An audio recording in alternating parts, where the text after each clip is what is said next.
స్టిమ్ట్ YouTube ఛానల్కి అందరికీ స్వాగతం.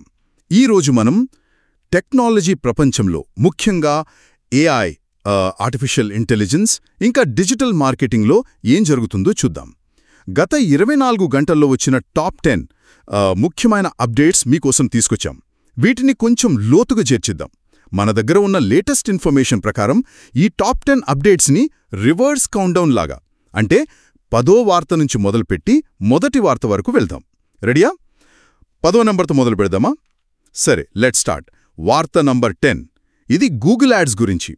సర్చ్ యాడ్స్లో ల్యాండింగ్ పేజ్ నావిగేషన్ ఇంకా రిలవెన్స్కి గూగుల్ ఎక్కువ ఇంపార్టెన్స్ ఇస్తోందంట. అంటే యాడ్ క్లిక్ చేశాక యూజర్ వెళ్లే పేజీ ఎంత సంబంధితంగా ఉంది, ఎంత సులభంగా ఉంది అనేది ఇప్పుడు చాలా ముఖ్యమని అంటున్నారు. ఇది మామూలే కదా, కొత్తేముందిందులో?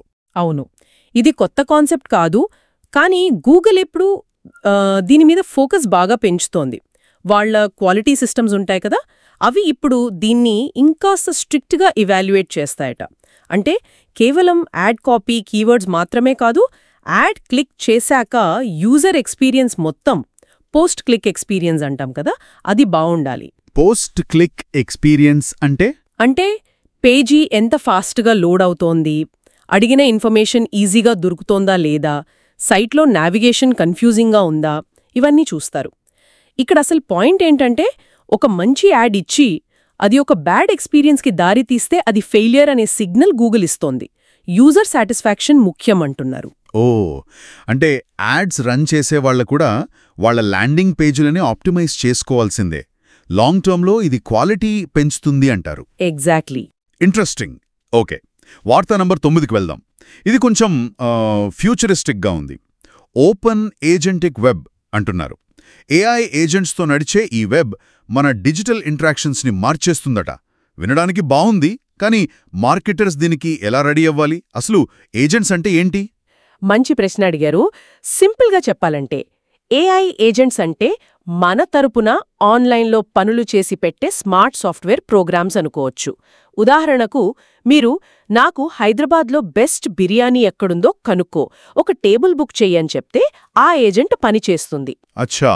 ఈ ఓపెన్ ఏజెంటిక్ వెబ్ అంటే భవిష్యత్తులో ఇలాంటి ఏజెంట్స్ ఇంటర్నెట్ని వాడే విధానమన్నమాట.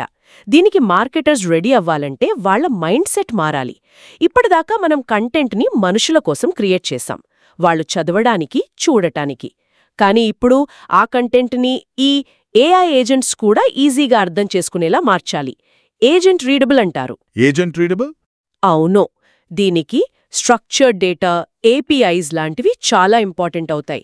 అంతేకాదు, కంటెంట్ కేవలం ఇన్ఫర్మేషన్ ఇవ్వడమే కాదు, ఒక పనిని పూర్తి చేయడానికి, టాస్క్ కంప్లీషన్కి హెల్ప్ చేసేలా ఉండాలి. బిగ్గర్ పిక్చర్ ఏంటంటే, మనం బ్రౌజర్ ఓపెన్ చేసి వెతికే పద్ధతి తగ్గిపోయి ఏజెంట్స్కి టాస్క్లిచ్చే రోజులొస్తాయి. అవునా? అప్పుడు మార్కెటింగ్ స్ట్రాటజీస్ పూర్తిగా మారాలి. కంటెంట్ డిస్కవరబిలిటీ అనేది మెషీన్స్ దాన్ని ఎంత బాగా అర్థం చేసుకోగలవు అనే దానిపై ఆధారపడి ఉంటుంది. వావ్, అది నిజంగా పెద్ద మార్పే. అంటే ఎస్సీఓకి కూడా కొత్త రూల్స్ వస్తాయేమో కదా, ఏఐలు చదివేలా ఆప్టిమైజ్ చేయడం అంటే? ఖచ్చితంగా. సరే, వార్త నెంబర్ 8 చూద్దాం. ఇది నీల్ పటేల్, ప్రముఖ డిజిటల్ మార్కెటర్. ఆయన ఆగస్ట్ 2025 రౌండప్ రిలీజ్ చేశారు. అందులో 2 ముఖ్యమైన విషయాలున్నాయంట.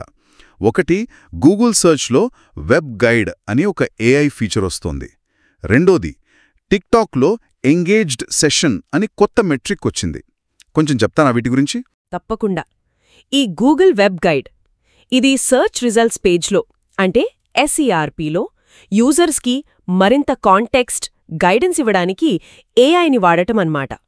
ఉదాహరణకు, ఏదైనా కొంచెం కాంప్లెక్స్ టాపిక్ గురించి వెతుకుతే కేవలం లింక్స్ కాకుండా దాన్ని అర్థం చేసుకోవడానికి స్టెప్ బై స్టెప్ గైడెన్స్ లాంటివి చూపించొచ్చు. ఓకే.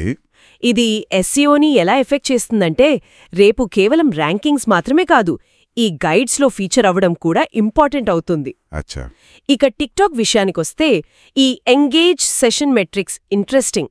మామూలుగా యాడ్ క్లిక్ చేశాక యూజర్ వెబ్సైట్కి వెళ్తే వాళ్ళ యాక్టివిటీని ట్రాక్ చేయడానికి కుకీస్ లేదా పిక్సెల్స్ వాడతాం కదా. అవును. కానీ ఈ కొత్త మెట్రిక్ పిక్సెల్ లేకుండానే యాడ్ క్లిక్ చేసిన తర్వాత యూజర్ టిక్టాక్ ప్లాట్ఫామ్లోనే ఎంతసేపు ఎంగేజ్ అయ్యారు అనేది కొలుస్తుంది. అంటే వెబ్సైట్కి వెళ్లకుండానేనా? అవును. ఉదాహరణకు యాడ్ చూసి ప్రొఫైల్ విజిట్ చేయటం లేదా వేరే వీడియోలు చూడటం లాంటివి. ప్రైవసీ కన్సర్న్స్ పెరుగుతున్నాయి కదా. అందువల్ల ఇలాంటి platform native engagement metrics importance పెరుగుతుంది. మార్కెటర్స్కి యాడ్ ఎఫెక్టివ్నెస్ని అంచనా వేయడానికి ఇది ఇంకో యాంగిల్ ఇస్తుంది. అంటే థర్డ్ పార్టీ ట్రాకింగ్పై డిపెండెన్సీ తగ్గుతుందన్నమాట. Make sense. ఇప్పుడు వార్త నంబర్ 7 మళ్ళీ గూగుల్ నుంచే రీటైలర్స్ కోసం కొత్త లాయల్టీ ఫీచర్స్ తెచ్చారట. గూగుల్ యాడ్స్ మర్చెంట్ సెంటర్లో మెంబర్స్కి మాత్రమే స్పెషల్ ప్రైసింగ్, షిప్పింగ్ బెనిఫిట్స్ లాంటివి చూపించుకోవచ్చట. ఇది ఎలా ఉపయోగపడుతుంది? ఇది రీటైలర్స్కి వాళ్ల లాయల్ కస్టమర్ బేస్ని పెంచుకోవటానికి ఇంకా నిలుపుకోవడానికి బాగా హెల్ప్ అవుతుంది. ఇప్పటిదాకా లాయల్టీ ప్రోగ్రామ్స్ ఎక్కువగా రీటైలర్ వెబ్సైట్ లేదా యాప్లోనే ఉండేవి. కానీ ఈ ఫీచర్తో వాళ్లు గూగుల్ సర్చ్ లేదా షాపింగ్ ట్యాబ్లోనే ప్రాడక్ట్ చూస్తున్నప్పుడే మెంబర్ ప్రైస్ ₹800, రెగ్యులర్ ప్రైస్ ₹1000 లాగా డైరెక్ట్గా అక్కడే కనిపిస్తుందా? అవును. లేదా ఫ్రీ షిప్పింగ్ ఫర్ మెంబర్స్ లాంటివి హైలైట్ చేయొచ్చు. ఇది కస్టమర్స్ని లాయల్టీ ప్రోగ్రాంలో చేరడానికి ఎంకరేజ్ చేస్తుంది. అంతేకాదు, కొత్తగా లాయల్టీ మోడ్ అనే ఒక ఆప్షన్ కూడా ఇస్తున్నారు. అది ఎనేబుల్ చేస్తే యాడ్ క్యాంపెయిన్స్ వాళ్ల హై వాల్యూ మెంబర్స్ని టార్గెట్ చేయడానికి ఆప్టిమైజ్ అవుతాయి, వాళ్లకి స్పెషల్ ఆఫర్స్ చూపించడానికి. బాగుంది. ఇక్కడ నోట్ చేయాల్సిన విషయం ఏంటంటే, గూగుల్ కేవలం యాడ్స్ ప్లాట్ఫామ్లా కాకుండా రీటైలర్స్కి CRM అంటే కస్టమర్ రిలేషన్షిప్ మేనేజ్మెంట్ టూల్స్ కూడా అందిస్తున్నట్టుంది. రైట్. కస్టమర్ ఎక్విజిషన్తో పాటు రిటెన్షన్కి కూడా హెల్ప్ అవుతుంది. మంచి మూవ్ ఇది. సరే, వార్త నంబర్ 6 కొద్దాం. ఇది కూడా గూగుల్ నుంచే. August 2025 spam update. ఇది గ్లోబల్గా అన్ని భాషలకు వర్తిస్తుందని, స్పామ్ పాలసీలను ఉల్లంఘించే సైట్స్ని టార్గెట్ చేస్తుందని అంటున్నారు. ఇది మామూలే గదా, గూగుల్ చేస్తూనే ఉంటుందిగా. అవును, గూగుల్ రెగ్యులర్గా స్పామ్ అప్డేట్స్ రిలీజ్ చేస్తోంది. కానీ ప్రతి అప్డేట్ ముఖ్యమే, ఎందుకంటే వాళ్ళు అల్గోరిథమ్స్ని ఎప్పటికప్పుడు ఇంప్రూవ్ చేస్తూ ఉంటారు, కొత్త స్పామ్ టెక్నిక్స్ని పట్టుకోవడానికి ట్రై చేస్తారు. ఈ ఆగస్ట్ 2025 అప్డేట్ కూడా గ్లోబల్ రూల్అవుట్. అంటే ప్రపంచవ్యాప్తంగా అన్ని భాషల్లోని వెబ్సైట్స్ని ఇది ఎఫెక్ట్ చేస్తోంది. ఓకే. ఇది ముఖ్యంగా గూగుల్ స్పామ్ పాలసీలను వయలేట్ చేసే సైట్స్ మీద ఫోకస్ చేస్తోంది. ఉదాహరణకు, ఆటోమేటిక్గా జనరేట్ చేసిన కంటెంట్, AI కంటెంట్ లాంటిదా? అది ఒక రకం. ఇంకా వేరే సైట్ల నుంచి కాపీ చేసిన కంటెంట్ అంటే ప్లేజరిజం. కీవర్డ్స్ని మరీ ఎక్కువగా వాడటం అంటే కీవర్డ్ స్టఫింగ్, యూజర్స్ని తప్పుదారి పట్టించే రీడైరెక్ట్స్, ఇలాంటివన్నీ. ఇలాంటి అప్డేట్స్ పూర్తిగా రోల్ అవ్వడానికి కొన్ని వారాలు పట్టొచ్చు. ఈ టైంలో స్పామ్ పద్ధతులు వాడే సైట్ల ర్యాంకింగ్స్ పడిపోవచ్చు, మంచి కంటెంట్ ఉన్న సైట్ల ర్యాంకింగ్స్ పెరగొచ్చు. అంటే మెసేజ్ క్లియర్, మంచి కంటెంట్ క్రియేట్ చేయండి అని. అంతే. యూజర్స్ కోసం రాయండి, సర్చ్ ఇంజిన్స్ కోసం కాదు. అదే కోర్ మెసేజ్. క్లీన్ వెబ్ కోసం ఇది అవసరమేలండి. కంటెంట్ క్రియేటర్స్ జాగ్రత్తగా ఉండాలి. ఓకే, ఇప్పుడు టాప్ 5లోకి ఎంటర్ అయ్యాం. వార్త నంబర్ 5. ఇది టెక్ జాయింట్ ఎన్విడియా గురించి. AI రంగంలో దూసుకుపోతున్న ఈ కంపెనీ వాళ్ల Q2 అంటే రెండో త్రైమాసికం ఫైనాన్షియల్ రిజల్ట్స్లో ఎస్టిమేట్స్ని మించి పర్ఫామ్ చేసిందట.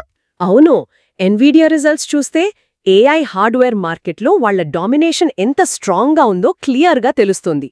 వాళ్ల adjusted earnings per share $1.05, revenue అయితే ఏకంగా $46.74 బిలియన్. $46 బిలియన్? అన్బిలీవబుల్. నిజమే. ఇవి మార్కెట్ అనలిస్ట్ల ఎక్స్పెక్టేషన్స్ కన్నా చాలా ఎక్కువ. సేల్స్ గ్రోత్ ఇప్పటికీ 50% పైనే ఉంది. దీని అర్థమేంటంటే AI మోడల్స్ని ట్రైన్ చేయడానికి, రన్ చేయడానికి కావలసిన GPUస్కి డిమాండ్ విపరీతంగా ఉంది. పెద్ద పెద్ద కంపెనీలు OpenAI, మైక్రోసాఫ్ట్, గూగుల్ లాంటివి వేల సంఖ్యలో ఎన్విడియా చిప్స్ కొంటున్నాయి. ఇక్కడ స్టోరీ కేవలం ఎన్విడియా సక్సెస్ గురించే కాదు, ప్రపంచవ్యాప్తంగా AI ఇన్ఫ్రాస్ట్రక్చర్ ఎంత వేగంగా, ఎంత పెద్ద స్కేల్లో బిల్డ్ అవుతోందో చూపిస్తుంది.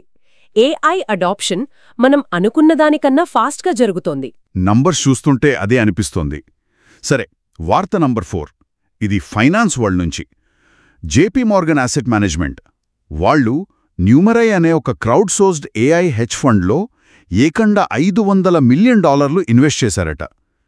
Crowd sourced AI hedge fund అదేంటి? కొంచెం వింతగా ఉంది. న్యూమరై మోడల్ చాలా ఇంట్రెస్టింగ్గా ఉంటుంది. వాళ్ళొక ఇన్వెస్ట్మెంట్ ఫండ్ రన్ చేస్తారు, కానీ ట్రేడింగ్ స్ట్రాటజీలను వాళ్లే డెవలప్ చెయ్యరు.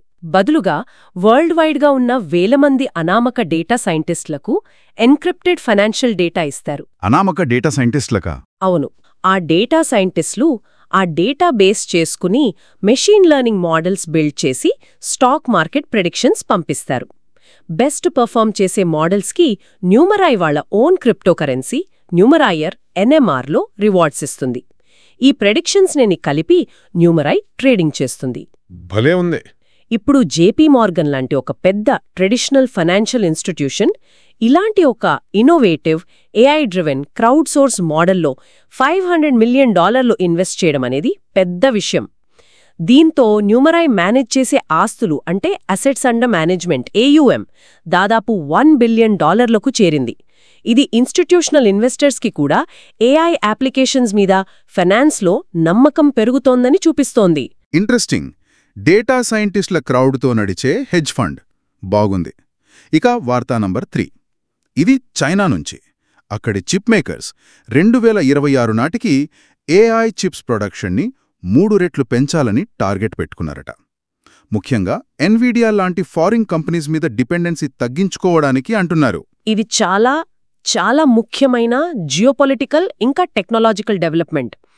అమెరికా చైనాకి లేటెస్ట్ సెమీకండక్టర్ టెక్నాలజీ ఎక్స్పోర్ట్స్ మీద రెస్ట్రిక్షన్స్ పెట్టిన తర్వాత చైనా టెక్నాలజీలో సెల్ఫ్ సఫిషియన్సీ కోసం చాలా సీరియస్గా ట్రై చేస్తోంది. AI అనేది ఫ్యూచర్ టెక్నాలజీలో కీలకం కదా, దానికి కావలసిన చిప్స్ని సొంతంగా తయారు చేసుకోవటం వాళ్లకి టాప్ ప్రయారిటీ అయింది. అవును. 2026 కల్లా ప్రొడక్షన్ని 3 రెట్లు పెంచాలనే టార్గెట్ చాలా అంబిషియస్గా ఉంది. హువే లాంటి కంపెనీలు ఈ ఇయర్ ఎండ్ కల్లా AI చిప్స్ కోసమే ఒక స్పెషల్ ఫ్యాబ్రికేషన్ ప్లాంట్ అంటే ఫ్యాబ్ స్టార్ట్ చేయబోతున్నాయని కూడా న్యూస్ వస్తోంది. ఇక్కడ క్రిటికల్ పాయింట్ ఏంటంటే టెక్నాలజికల్ సావరెంటీ కోసం వాళ్లు పడుతున్న తాపత్రయం. ఇది గ్లోబల్ సెమీకండక్టర్ సప్లై చైన్ని ఇంకా ఫ్రాగ్మెంట్ చేయొచ్చు. అంటే భవిష్యత్తులో US aligned technology stock, China aligned technology stock వేర్వేరుగా డెవలప్ అయ్యే ఛాన్స్ ఉంది. ఇది కేవలం బిజినెస్ కాంపిటీషన్ కాదు, దేశాల స్ట్రాటజిక్ నీడ్. అమ్మో, గ్లోబల్ టెక్నాలజీ ల్యాండ్స్కేప్లోనే మార్పులు రావచ్చన్నమాట. ఓకే, చివరి 2 వార్తలు. వార్త నంబర్ 2. ఇది UN ఐక్యరాజ్య సమితి నుంచి. AI గవర్నెన్స్ విషయంలో గ్లోబల్ కోఆపరేషన్ పెంచడానికి 2 కొత్త మెకానిజమ్స్ని అనౌన్స్ చేసింది. దీని అవసరం ఏంటి ఇప్పుడు? ఛాలెంజెస్ కూడా అంతే పెరుగుతున్నాయి. ఫేక్ న్యూస్ స్ప్రెడ్ అవ్వడం, జాబ్స్ మీద impact, privacy issues, automated weapons, ఇలా ఎన్నో కాంప్లెక్స్ ప్రాబ్లమ్స్ ఉన్నాయి. ఏ ఒక్క దేశం వీటిని ఒంటరిగా సాల్వ్ చేయలేదు. నిజమే. అందుకే గ్లోబల్ కోఆపరేషన్ కావాలి.